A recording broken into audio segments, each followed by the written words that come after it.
So ayaw po nila talagang payagan na maimbita si Representative Saldico. Meron bang pagkakataon na kahit papaano nakita nyo rin po kung sino talaga ang may kagagawan ng mga insertions doon sa BICAM? Hindi po, ang ginawa ko po, Your Honor, is nag-research na po ako kung sino po yung gumawa ng insertions. Paano po? For example, ito muna, Abra. Ang proponent is Congressman Saldico. Out of Saldico's insertion. I'm very grateful that despite your very busy schedule, you made time to appear before us. Let me first ask you that in one of your hearings at the House of Representatives, where particularly the insertions have been discussed, I remember Representative Egay Erice and yourself were asking that Representative Elizaldico be invited in order for him to shed light on the issues being taken up in that hearing. Am I correct, sir? Yes, Your Honor. And this came up after former Secretary Manny Bonoan told the committee that he does not know where, or he does not know the persons responsible in putting the insertions during the BICAM conference. Is that correct? Your Honor, can I clarify that statement? Yes, please. Ganito po yung nangyari dyan. No? So nagsimula, ang una nag-interpellate ay si Congressman Erice. So sabi ni Congressman Erice, nung sa dulo na, sabi niya kay Secretary Bonoan, alam niyo ba kung ano yung amount na nadadagdag sa departamento pagdating sa BICAM? Ang sagot ni Secretary Bonoan at that time was that hindi namin alam dahil hindi naman kami part ng BICAM. Makikita na lang namin yan pagdating ng General Appropriations Act. So yun po yung pinagsimula nun. So ang sabi ni Congressman Erice nun, since hindi po alam ni Secretary Bonoan, ang taong dapat tanungin ay si Congressman Saldico. Kaya po siya nagmosyon na kung pwede, imbitahan ng committee si Congressman Saldico at yan po ay tinutulan yung motion niya ni Congressman Benny Abante. Bakit po tinutulan ni Congressman Abante? Parang ang sinasabi po nila noon is that hindi pa pwedeng maging resource person ang isang congressman. Kaya tinuloy ko po, kaya po ako nagsalita, humingi ako ng pasya kay Congressman Erice because he had the floor, if I could make a manifestation. Sabi ko, kung ganyan po na hindi pa pwedeng resource person ng isang congressman, hindi na dapat ituloy itong investigasyon na to sa House kasi sabi ng chairman nung una, walang sasantuhin. Kahit congressman, kahit senador, kahit sino. Eh kung hindi po pa pwedeng mag-testify under oath o hindi pa pwedeng resource person ang isang congressman, ibig sabihin, exempted yung congressman sa investigasyon. Yun po yung nangyari doon. Bakit po napaka-importante, bakit po napakahalaga na kailangang malaman po natin kung sino-sino yung mga taong responsable doon sa pagbibigay ng insertions po doon sa BICAM o kahit na sa iba pang mga sessions po? Kasi kami po, ako po, hindi ako member ng BICAM, no? So natuklasan na lang namin ito noong ako nalaman ko lang yan, I think March 24. March 24 ko na lang nalaman na ganun kalaki. Kala natin nung una, PhilHealth lang binawasan, DepEd lang. Later on, natuklasan ko po na yung mga flagship projects ng administrasyon, ipangulong BBM, ibig sabihin po ng flagship projects, yan po yung mga foreign assisted projects, ay tinanggalan po nila ng pondo para maisingit yung mga pondo na gusto nila isingit doon sa BICAM. So kaya po, ako rin, napakahalaga po rin sa akin na maimbitahan si Congressman Saldico. At doon po sa House of Representatives, meron pong small committee doon pagkatapos ng second reading. So ang pag-insert is not only doon sa BICAM, meron pang insertion doon sa small committee. So since walang makakasagot niyan kung hindi si Congressman Saldico, yun po, request po natin na siya imbitahan. Alam po ba ninyo kung sino-sino yung miyembro ng small committee na binabanggit ninyo? Sa House of Representatives po? Opo. Yes po. Ang chairman po noon is si Congressman Saldico, tapos Senior Vice Chairman ng Committee on Appropriations, Majority Leader of the 19th Congress, and Minority Leader of the 19th Congress, Your Honor. Sino po yung Vice Chair ng Appropriations? Senior Vice Chair si Congresswoman Stella Luz Quimbo po. Sino po yung Majority Leader? Congressman Manix Delipe po, Your Honor. Minority Leader? Congressman Nonoy Libanan po, Your Honor. Sa mga tweet, silang apat po ang nagko-compose ng small committee. Yes, Your Honor. Ang nangyayari po, kasi alam ko rin naman po, dahil nagtagal din naman ako sa mababang kapulungan, kumisan po ay 2 hanggang 3 buwan po nating pinagdidebatihan yung budget. Mag-aaway-away pa nga po kung minsan nga inaabot tayo ng madaling araw. At katapos-tapusan ang sinasabi ninyo ay 4 na tao lang pala ang gagawa ng mga bagay na inyong gusto sanang malaman kung anong nangyari. Tama po kayo, Your Honor. Di ba po, sabi ko nga, magtatalo-talo, magbibigay ng inputs yung mga kasamahan natin. Tapos sa dulo pala, yung 4 na tao lang ang magdidesisyon. At yung problema po doon sa 4 na tao na yon, at least yung BICAM po, may BICAM report po yun eh. Makikita sa BICAM report kung ano po yung original net budget ng isang departamento, Your Honor. Tapos makikita po kung ano yung dinagdag or binawas, Your Honor, at makikita yung natirang pondo. Ang problema po doon sa small committee, wala pong ano yun. Di ba po, nung unang araw namin ng budget briefing, nandun po si Sec Mina, nandun po si Yusek Cathy, hiningi ko na po yung report ng small committee. Kasi po, di ba, sa rules po natin sa House of Representatives, Section 39, kung di ako nagkakamali, pero baka mali ako, nakasulat po doon na after 7 days after may pasa ang isang batas, or 15 days pagkatapos mag-end ng session, dapat po i-file sa archives lahat ng reports tungkol sa isang House bill. So una po ako nagpahanap sa aking staff, Your Honor, ng records doon sa archives. Wala pong mahanap. Kaya nung first day ng budget briefing, hiningi ko po. Wala din sila, hanggang ngayon, wala po silang binibigay. So ibig sabihin, sabi ko, kung walang record yan, ang siguradong nakakaalam po niyan, Your Honor, is si Congressman Saldico. Bago po tayo magpatuloy, let me acknowledge the presence of Senator Sherwin Gatchalian. Wala po kayong nakita sa archive o ayaw po nilang ipakita? Hindi po kasi yung archives, alam niyo naman po, Your Honor, yung archives natin sa House of Representatives, napakagaling po nun. Kahit yung deliberations ng 1987 Constitution, hanapin niyo po dun. Lahat, transcript, journal, kompleto po yun. Yun, wala talaga. At noong tinanong ko po, noon yung COMSEC, hindi po sila makasagot kung nasaan. Ang sabi ko nga, pa-email na lang sa akin, ang tagal na po nun, hindi in-email, so wala po talaga yun. At imposible naman na walang nakakaalam nun. Alam po ninyo, meron po nga tayong tuntunin sa House of Representatives kahit na po yung kopya ng enrolled bill. May 3 kopya po dapat na nandun po dapat sa opisina ng Secretary General. Sinubukan ko rin po sanang manghiram nun kung meron pero hindi rin po nila naipakikita. Pero ganito po, so ayaw po nila talagang payagan na maimbita si Representative Saldico. Meron bang pagkakataon na kahit paano nakita nyo rin po kung sino talaga ang may kagagawan ng mga insertions doon sa BICAM? Hindi po. Ang ginawa ko po, Your Honor, is nag-research na po ako kung sino po yung gumawa ng insertions. Paano po kayo nag-research? Ganito po. Mahaba po yung history niyan, Your Honor. To be very blunt about it, di ba po, nung nabawasan ng flagship projects yung Pangulo, nung nakita niya po doon sa Sagaan na nawala yung kanyang malalaking proyekto, yung flagship projects ng gobyerno, naghanap na po siya kung saan napunta yon. So wala po ako nung unang meeting, pero I think nagkaroon ng meeting, ang dinig ko noong January, tinanong po yung Senate President, si Senate President Escudero at tinanong po si Speaker Martin Romualdez, hiningi yung listahan noong mga insertions doon sa budget. Ang pagkaalam ko, ulitin ko, wala po ako nung unang meeting, si Senate President Escudero, binigay po yung listahan ng Senate amendments, no?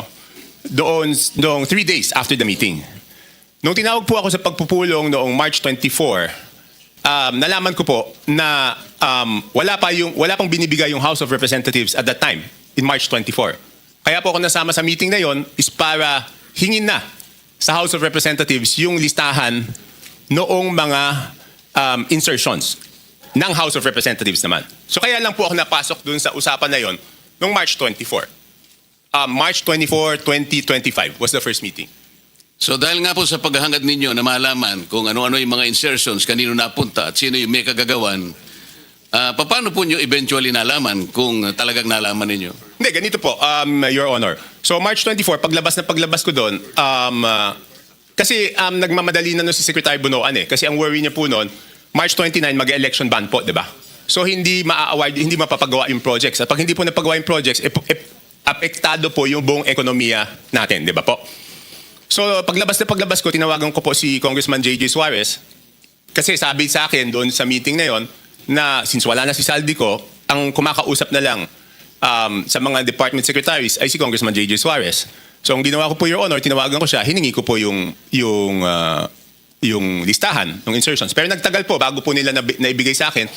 I think 3 batches bago po nila naibigay sa akin yung kompletong listahan po nung sa House of Representatives. Sumakat po ay kinausap nyo si Congressman J.J. Suarez.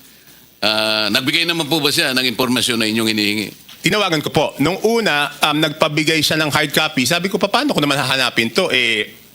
Hard copy. Pero nagtagal eh. Checking ko lang po kung anong date niya binigay. Basta hindi ka agad.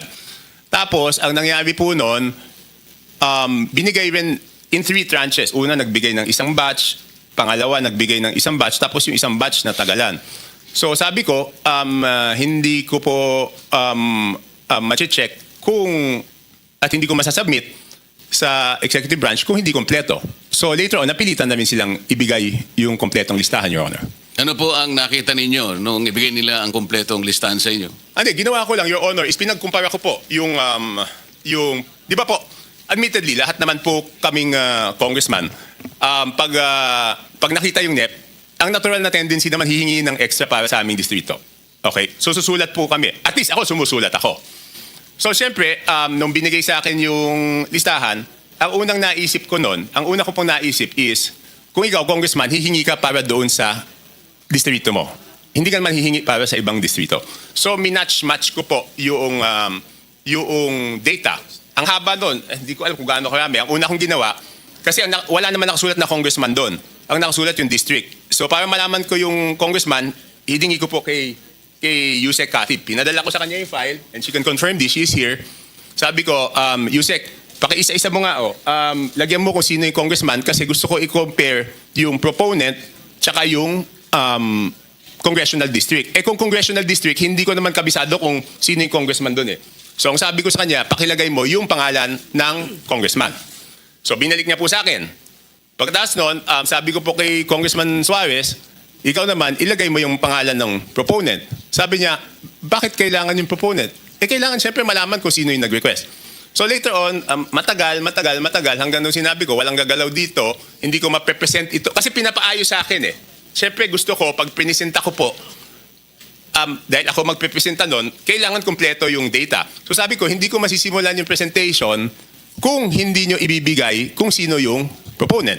So later on, naibigay din. Hindi ko lang, wala lang yung telepono ko sa akin, Your Honor. Hindi ko ma-check na andun.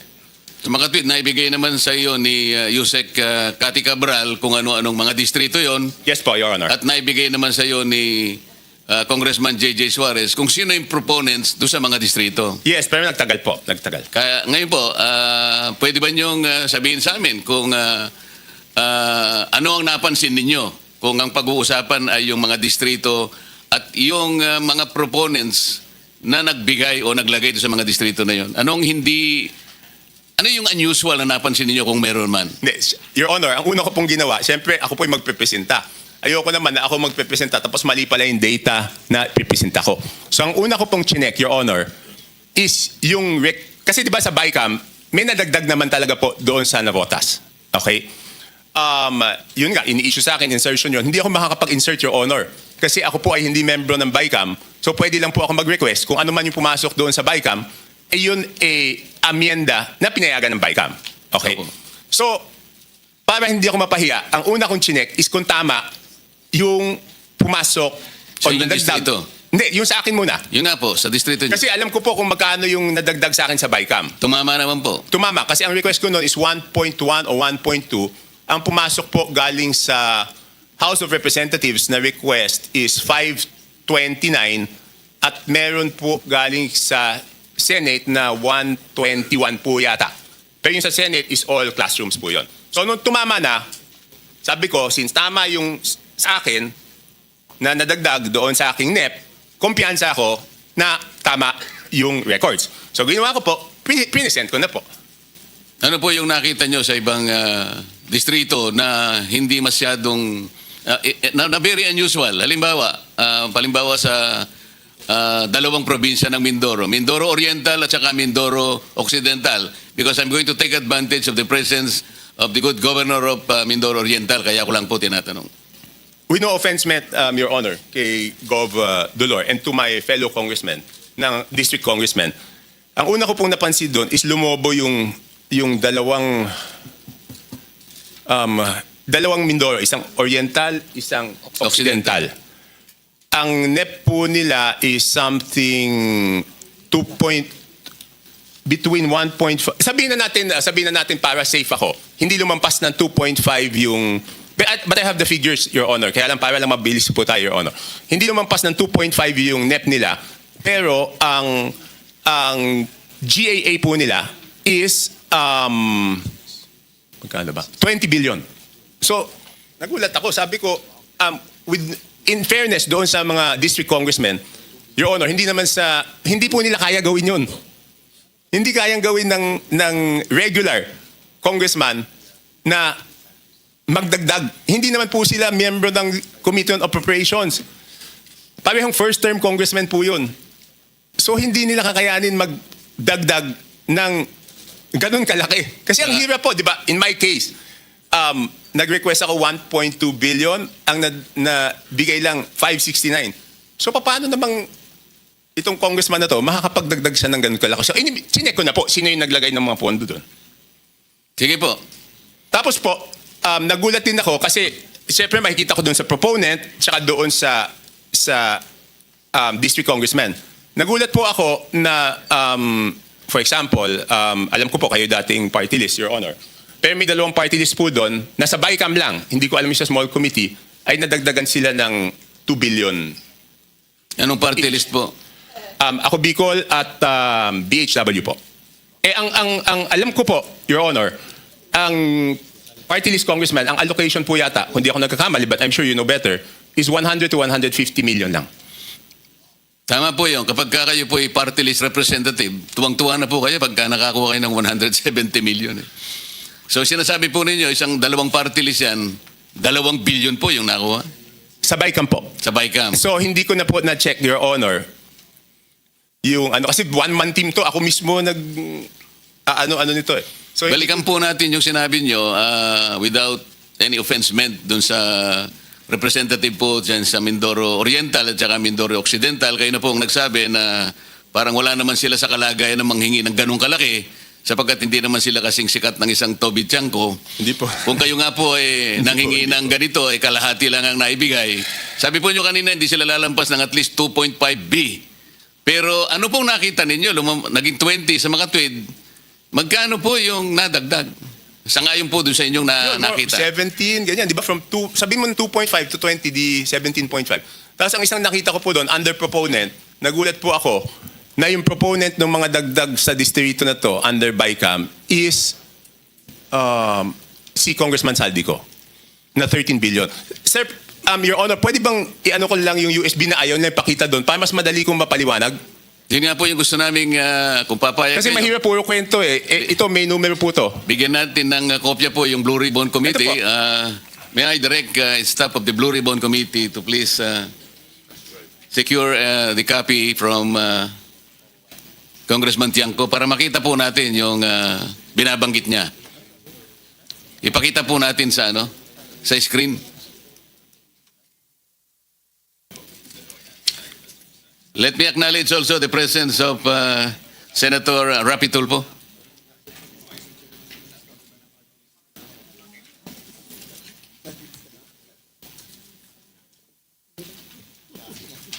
Mr. Chair, may I interject, Mr. Chair? Yes, Senator. Yeah, I would like to direct this question to.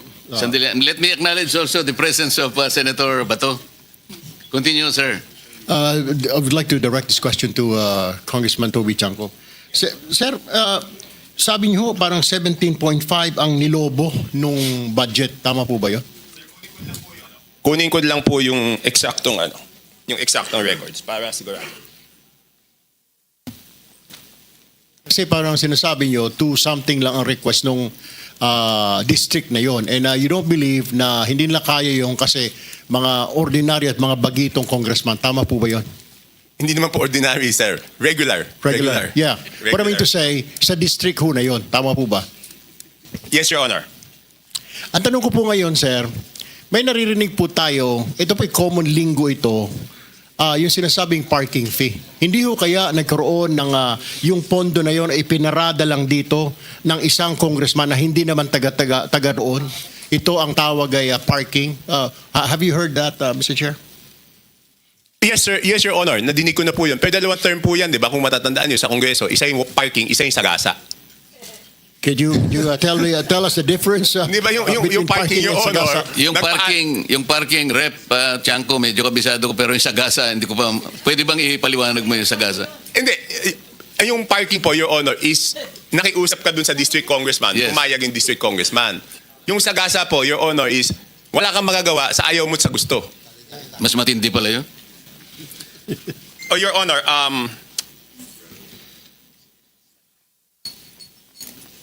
so dalawang term po yan, Your Honor. Isang parking, isang... Kasi madidinig mo sa congressman nasagasaan kami. Paano naman kayo nasagasaan? Binatuhan kami ng pondo na hindi naman namin alam. So, ang ibig sabihin, Mr. Chair, yun nangyari sa Mindoro ay sagasa po yun? Your Honor, I have no personal knowledge. Your Honor, ito po. Mindoro Oriental, DEO, 2,530 billion ang NEP. Nandito naman po si Yusek Kati, pwede niya i-confirm to kung pareho yung records namin. Tapos, ang total budget is 20 billion 999 million. Tapos, yung Mindoro Oriental DEO, 1 billion 508 million 583,000. Ang GAA po niya is 20 billion 795 million 429. So nagulat ako nung nakita ko yun, Your Honor. Thank you, In Mr. Chair. both provinces, si Representative Saldico ang nakalagay po na proponent. Rep. Hindi, doon po sa ano. Kasi ganito po to. Ito na po yung total. Sabi ko nga, hindi ko makikita kung ano yung sa small committee. Ang nakita ko, nung tinitignan ko po yung kay Saldico, next slide please. Yan, maliit lang eh. Yan po, for example, ito muna, Abra. Ang proponent is Congressman Saldico. Hindi ko na po linagay yung district congressman, sir, kasi, Your Honor, kasi sabi ko nga, baka naman wala siyang alam, tapos mababash siya ng mababash, di ba po? So, ang nadagdag po from to the district of Abra is, sige, next slide, is 3 billion 400, Your Honor, hindi ko po mabasa. Sa 3 billion 400, 68, 345. ayan po, Your Honor. Okay. Yan po, out of Saldico's insertion.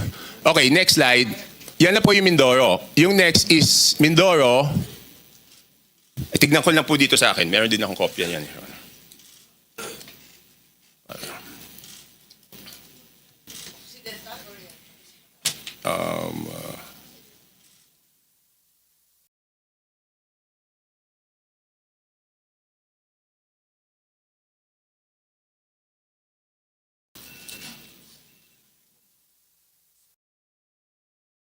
Next is Occidental Mindoro, 3.2 billion po yan ang nadagdag. Okay, next is Oriental Mindoro, 3 billion 105 million 759. Next is total po ng Romblon is 620 million. Tapos next po, Bukidnon is 580 million 222,000. I would like to clarify, Your Honor, I will make it clear, hindi po ito district ni Congressman Joe Zubiri. Hindi po. Just to clarify, hindi niya distrito yan. Tapos yan, sunod-sunod na po. Itong Camarines Norte, 550 million. Itong, ano ba yung sumunod? Batangas, 429. Meron pa pala ulit na Mindoro, hindi ko alam bakit nahiwalay ito, baka ibang district ito, 400 million. And then Sarangani, 300. So next slide, pag tinotal niyo po, yan, magbabalanse po yan. 13 billion, 803 million, 693 with Congressman Saldico as proponent. And pag tinotal mo yung district, yung subtotal, 13 billion, 803 million, 693,000, Your Honor. For the record, ang binabanggit po nating Representative Elizaldico, siya po yung chairman ng House Appropriations Committee. Sa mga katwid po, Rep. Toby, kung titingnan po natin at pagbabasihan, ito pong nakalap po ninyong impormasyon, lumalabas po na si Rep. Saldico ay siyang proponent ng halos 13.8 billion. Hindi natin malaman kung ito pinarada o sinagasa. Yun po ba ang ating conclusion? Na po yung ilang congressman dyan, sabi niya hindi amin yan, hindi namin ni-request yan. So, hindi ko na po, hindi na ako nagtanong kung parada yan or Sagasa. sagasa. Ang sinasabi ko lang po is, yan po yung nakita ko. Kasi normally, kung kunyari, yan po yung request ko, dapat ako yung proponent. At ako rin po yung congressional district. So pag magkaiba, magtataka kayo bakit eh. Chair, baka may dadagdag si Gov, Dolor, dahil puro Mindoro ang binabanggit. Yun nga po, may I take advantage